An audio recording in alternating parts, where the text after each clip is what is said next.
What's up, guys? I'm here with my friend Kevin. What's up? Today we're going to be reviewing his 2003 Mustang Cobra. Kev, why don't you tell him what you have done to it? Alright, let's check it out.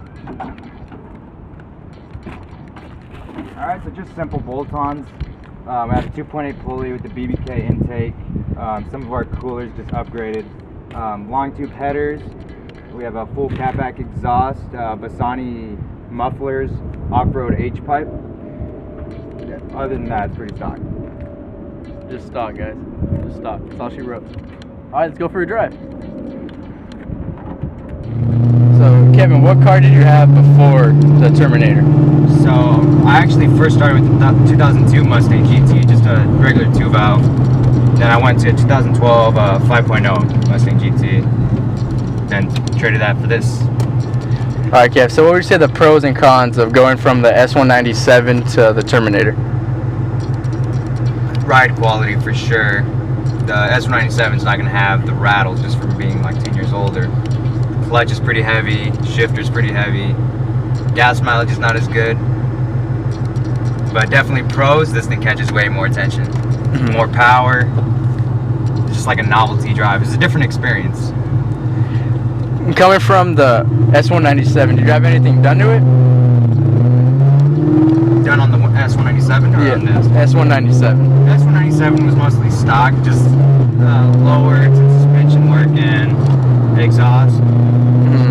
So it must be a huge difference going from that to this. Oh yeah, especially Coyote motor is just completely different from this. The power delivery is just way different. So how's this car on gas mileage? Awful. It's terrible.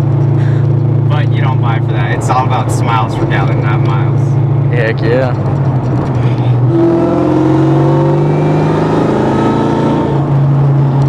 Whew. The Coyote ever do that? No. But it did pull at a higher RPM. It was completely different. So how's this car as you daily drive this car, correct? I do. How is it for that? It's actually not as bad as I thought. I thought it was going to be way worse, but just the clutch is going to take some more time to get used to. But it's actually not that bad.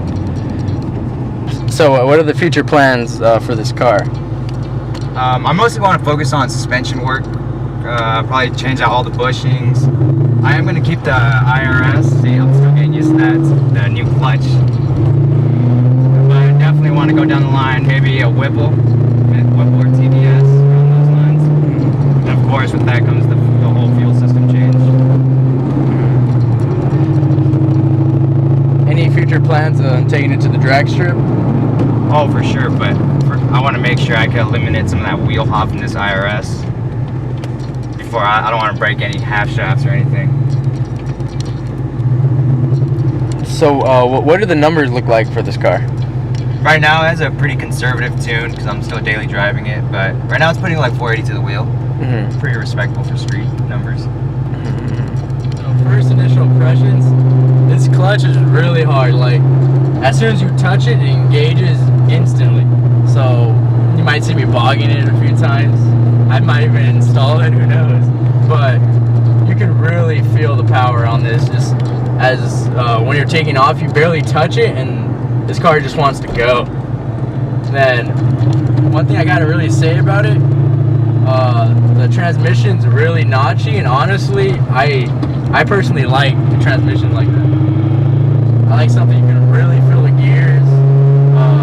Coming from an S550, the suspension feels similar, but this feels more alive.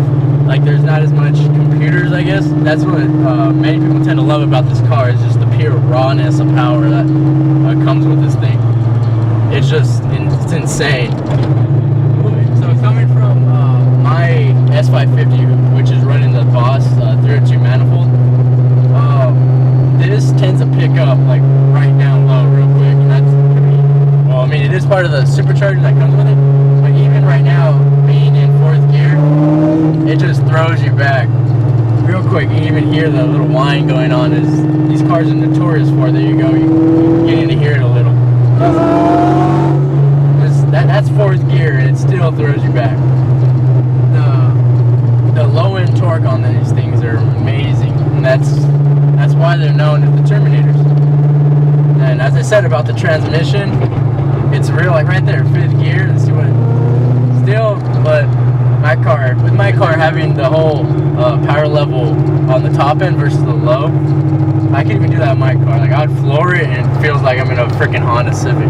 It's not going anywhere.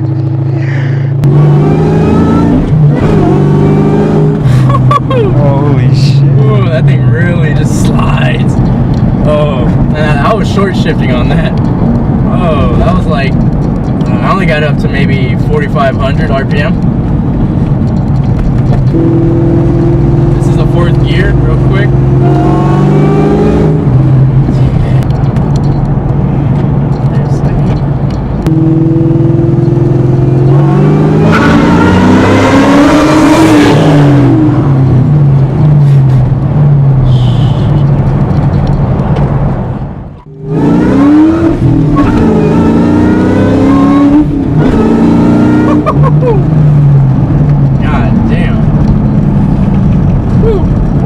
Alright guys, so that's going to be the end of this review.